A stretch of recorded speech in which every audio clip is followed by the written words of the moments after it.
Jumatatu asubuhi na dereva Geoffrey Mafura yuko katika barabara ya Thika akiwapeleka wachezaji wa timu ya Tusker kufanya mazoezi katika uwanja wa michezo wa Utalii.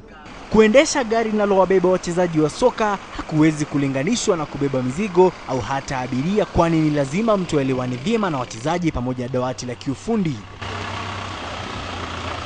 Kuna mwingine amewabeba wanakuja na complain na to drive so roughly. Mwingine huyu anaenda vibaya, tunafika tumechoka. Jeff amekuwa na timu hiyo wakati wa dhiki na faraja tangu alipoanza kuibeba mwaka wa 2008 baada ya dereva mwenzake kuaga dunia. Lakini bado anakerwa na maafisa wa usalama waliomzuia kuingia uwanjani Mumias wakati ambapo timu hiyo iliposhinda ligi kuu nchini KPL. Nilifurahi, lakini vile nilikosa hiyo nafasi ya kuingia pale, ndio wao sasa tusherekee pamoja.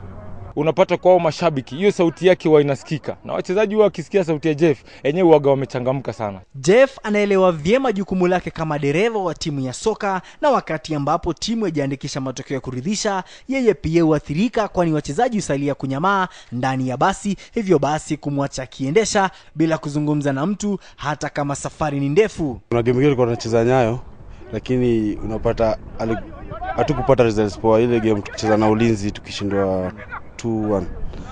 Alikuwa amekasirika sana mpaka design tushatoka gari, ashatoa gari, lakini hata wachezaji bado hawajafika wote. Jeff ana mke na watoto 3. Labda huku ukielewa ni mbinu ipi wachezaji hao wa timu ya Tusker hutumia kufika uwanjani kwa mechi zao za ligi kuu. Lakini sasa natumai kuwa umeweza kuelewa kuwa ni dereva Jeff Mafura ambaye huendesha gari linalobeba mabingwa hao wa ligi ya KPL. Victor Ogale, KTN, Nairobi.